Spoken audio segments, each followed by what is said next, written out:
नमस्कार, प्रणाम। मैं राजेश पाठक, एमएस लॉजिस्टिक जयपुर। आज मैं लाइव आया कुछ राजनीतिक माहौल को देखते हुए। हमारे यहाँ जो बक्सर से प्रत्याशी हैं आनंद मिश्रा जी,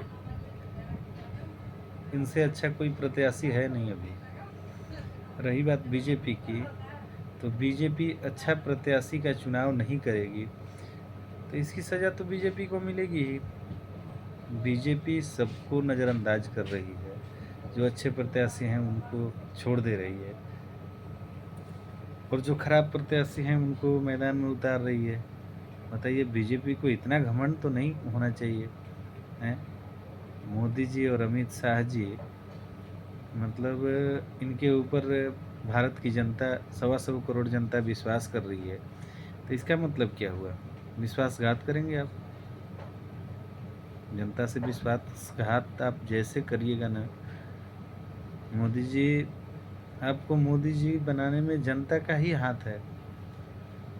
और आप इस ढंग की यदि रवैया करेंगे, आपके कार्यकर्ता यदि इस ढंग की रवैया करेंगे कि बिना देखे बिना समझे किसी भी प्रत्याशी को कहीं से टिकट दे देंगे, ऐसे प्रत्याशी को टिकट दिया जा रहा है जिस प्रत्याशी को वहाँ की मतलब जिला अध्यक्ष भी खुद नहीं पहचान रहा है कि कौन सा प्रत्याशी है, कहाँ से आ गया है। ऐसे नहीं होना चाहिए। बीजेपी के हम लोग कोर वोटर हैं, बीजेपी के पूर्ण समर्थन वाले हम लोग वोटर हैं। आज बहुत दुख के साथ हम लोगों को कहना पड़ रहा है कि बीजेपी के खिलाफ हम लोग वोट मांग रहे हैं। हम लोग इस प्रयास में हैं कि बीजेपी किसी भी तरह से अपने प्रत्याशी को, आज भी अभी समय है, अपने प्रत्याशी को बदल दें। मिथिलेश तिवारी जी को यहाँ से टिकट नहीं देने से भी यहाँ पे ऐसा कोई कार्यकर्ता नहीं है जो नाखुश होगा, लेकिन ये मिथिलेश तिवारी को टिकट मिलने के बाद 90% कार्यकर्ता नाखुश हैं। इस चीज़ को तो ध्यान दिया ही नहीं जा रहा है। आपने मंत्री जी का टिकट काटा है, मंत्री जी का टिकट काटने के बाद आपने ये कौन सा प्रत्याशी लाया? इससे तो ज़्यादा अच्छे थे मंत्री जी। उन्होंने तो कम से कम क्षेत्र में बहुत ज़्यादा काम भी किया, बहुत ज़्यादा घूमे भी। कम से कम आज तक जिसने बुलाया उसके दरवाजे पे गए। लेकिन ये मिथिलेश तिवारी कौन है? ये कहाँ से आया? ये प्योर उड़ाकू है। ये तो उड़ के आया है और चुनाव हार जाएगा, फिर बक्सर को देखेगा भी नहीं, और हारना इसका निश्चित है। चुनाव तो हारेगा ही है। इसमें न तो कोई क्वालिटी है, न ही इसकी कोई बोलने की तौर तरीका मालूम है, न आदमी को पहचानने की तौर तरीका मालूम है। नेता वैसे ही होना चाहिए। ये नेता तो किसी एंगल से नहीं है, ये तो चोर है ऑलरेडी। इसकी स्थिति ऐसी है, ये गबन करने वाला व्यक्ति है। आज बीजेपी में है तब तक तो ठीक है, ऐसे लोगों को सपोर्ट नहीं करना है। अभी हमारे बक्सर के सबसे अच्छे प्रत्याशी हैं आनंद मिश्रा जी, उनको सपोर्ट करना है। भरपूर प्रयास करना है कि आनंद मिश्रा जी यहाँ से जीत के जाएं संसद में, और हमारी बक्सर की जनता की जो समस्या है उसको सदन में रखें।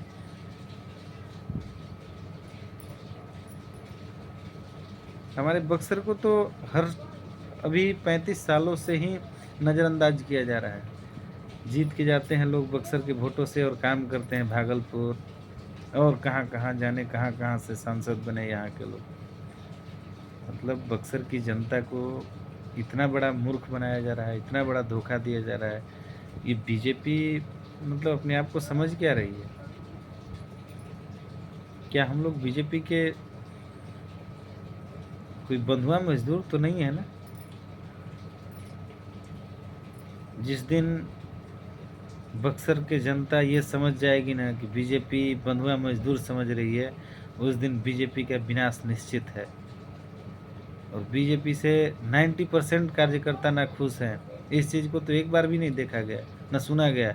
टिकट बंटवारे में कौन से एंगल से, कौन से सर्वे के अनुसार इनको मिथिलेश तिवारी को टिकट दिया गया, इस चीज़ से तो पूरा दंग रह गया, पूरा बक्सर ही दंग रह गया। किसी को पता ही नहीं था। अब बताइए, ऐसे उड़ाकू दलों को, ऐसे उड़ाकू लोगों को, ऐसे भ्रष्टाचारी लोगों को टिकट दिया जाए। तो बीजेपी के बेसिकली हम लोग कोर वोटर हैं, लेकिन हम लोग विरोध करना भी जानते हैं। ऐसे नहीं होना चाहिए। इसलिए मैं एक बार पुनः बीजेपी से आग्रह करूंगा, बीजेपी की कोर कमेटी से आग्रह करूंगा कि बक्सर सीट को एक बार पुनः विचार किया जाए और एक बार विचार करके मिथिलेश तिवारी को यहाँ से हटा दिया जाए, या तो मंत्री जी को वापस लाया जाए, नहीं तो फिर आनंद मिश्रा को टिकट दीजिए। मैं दावा कर रहा हूँ कि आनंद मिश्रा जी को 7 लाख से ऊपर वोटों से विजयी बनाएंगे हम लोग, यदि आनंद मिश्रा जी को टिकट मिल जाए बीजेपी से तो। खैर, जो भी हो, बीजेपी से टिकट मिले या ना मिले, हमारे आनंद मिश्रा जी आज भी चुनाव जीत रहे हैं। आज की भी कंडीशन वही है, बीजेपी एक प्लेटफॉर्म है, लेकिन काम तो बहुत बड़ा करना है आनंद मिश्रा जी को। उनको क्या लोभ है किसी चीज़ की? पैसे की कमी है उनको? नहीं, उन्होंने तो जनता की सेवा करने के लिए यहाँ पे आया और उनको तिरस्कार किया गया। बताइए बीजेपी की कितनी बड़ी अहम भूमिका है।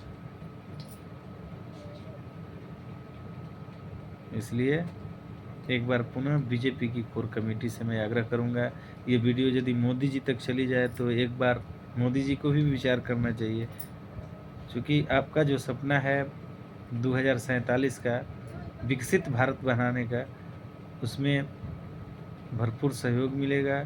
और हम लोग जो इतने दिन से आपके कोर वोटर हैं, वो भी कम से कम आपसे न बिछड़ें, इसलिए हम पुनः आग्रह करेंगे आपसे कि एक बार पुनः विचार किया जाए।